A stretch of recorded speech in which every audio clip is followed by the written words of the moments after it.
قرض دار کو مہلت دینا اور قرض معاف کرنے کا ثواب۔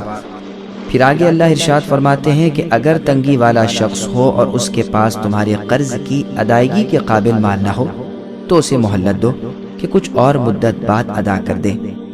یہ نہ کرو کہ سود در سود لگائے چلے جاؤ کہ مدت گزر گئی اب اتنا سود لیں گے، بلکہ بہتر بات تو یہ ہے کہ ایسے غربا کو اپنا قرض معاف کر دو۔ مسند احمد کی حدیث میں ہے کہ جو شخص مفلس آدمی پر اپنا قرض وصول کرنے میں نرمی کرے اور اسے ڈھیل دے یعنی مہلت دے، اس کو جتنا دن وہ قرض کی رقم ادا نہ کر سکے اتنے دنوں تک ہر دن اتنی رقم خیرات کرنے کا ثواب ملتا ہے۔ اور روایت میں ہے کہ رسول اللہ نے فرمایا ہر دن اس سے دگنی رقم کے صدقے کرنے کا ثواب ملے گا۔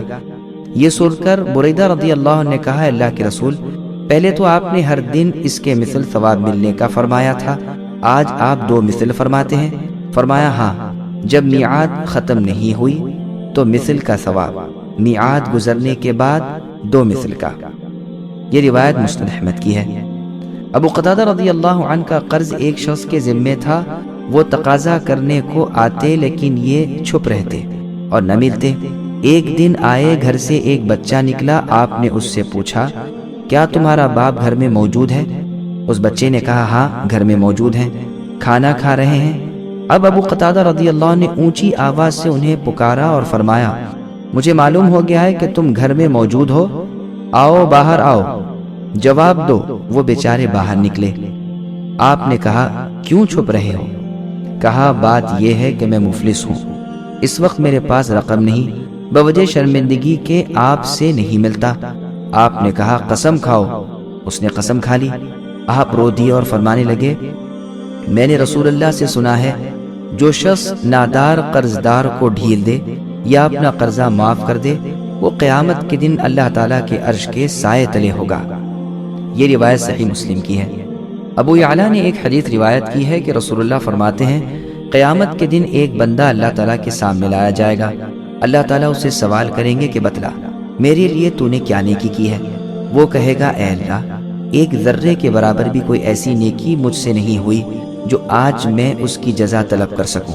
اللہ تعالیٰ اس سے پھر پوچھیں گے، وہ پھر یہی جواب دے گا، پھر پوچھیں گے، وہ پھر یہی جواب دے گا کہ پروردگار ایک چھوٹی سی بات البتہ یاد پڑتی ہے کہ آپ نے اپنے فضل سے کچھ مال بھی مجھے دے رکھا تھا، میں تجارت پیشہ شخص تھا، لوگ ادھار سدھار لے جاتے تھے، میں اگر دیکھتا کہ یہ غریب شخص ہے اور وعدے پر قرض ادا نہ کر سکا تو میں اسے اور کچھ مدت کی مہلت دے دیتا، مالداروں پر سختی نہ کرتا، زیادہ تنگی والا کسی کو پاتا تو معاف بھی کر دیتا۔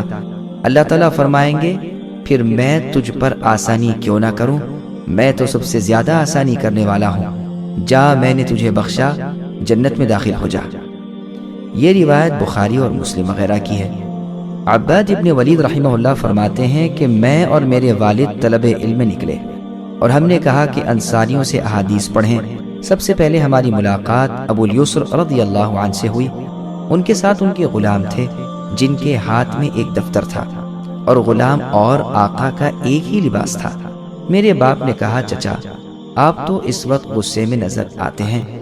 فرمایا ہاں سنو، فلاں شخص پر میرا کچھ قرض تھا، مدت ختم ہو چکی تھی، میں قرض مانگنے گیا، سلام کیا اور پوچھا کہ کیا وہ مکان پر ہیں، گھر میں سے جواب ملا کہ نہیں ہے۔ اتفاقاً ان کا ایک چھوٹا بچہ باہر آیا، میں نے اس سے پوچھا کہ تمہارے والد کہاں ہیں؟ اس نے کہا کہ آپ کی آواز سن کر چارپائی تلے جا چھپے ہیں۔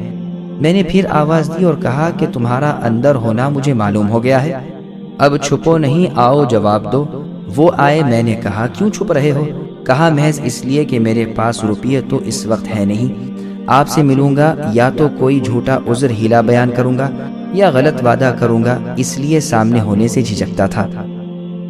آپ رسول اللہ کے صحابی ہیں، آپ سے جھوٹ کیا کہوں؟ میں نے کہا سچ کہتے ہو، اللہ کی قسم تمہارے پاس روپیے نہیں؟ اس نے کہا ہاں سچ کہتا ہوں، اللہ کی قسم کچھ نہیں۔ 3 مرتبہ میں نے قسم کھلائی اور میں نے اپنے دفتر میں سے ان کا نام کاٹ دیا اور رقم جمع کر لی اور کہہ دیا کہ جاؤ، میں نے تمہارے نام سے یہ رقم کاٹ دی ہے، اب اگر تم کو مل جائے تو دے دینا ورنہ معاف ہے۔ سنو، میری ان دونوں آنکھوں نے دیکھا اور میرے ان دونوں کانوں نے سنا اور میرے اس دل نے اسے خوب یاد رکھا ہے کہ رسول اللہ صلی اللہ علیہ وسلم نے فرمایا، جو شخص کسی سختی والے کو ڈھیل دے یا معاف کر دے، اللہ تعالیٰ اسے اپنے سائے میں جگا دیں گے۔ یہ روایت مسلم کی ہے۔ اس کے بعد اللہ تعالیٰ اپنے بندوں کو نصیحت کرتے ہیں اور انہیں دنیا کا زوال اور مال کے فنا اور آخرت کا آنا اور اللہ کی طرف لوٹنا اور اللہ کو اپنے اعمال کا حساب دینا اور ان تمام اعمال پر جزا و سزا کا ملنا یاد دلاتے ہیں اور اپنے عذابوں سے ڈراتے ہیں۔ سبسکرائب کیجئے ہمارے چینل اور دبائیے بیل کا آئیکن تاکہ آپ کو ریگولر نوٹیفیکیشن اپڈیٹس مل سکے۔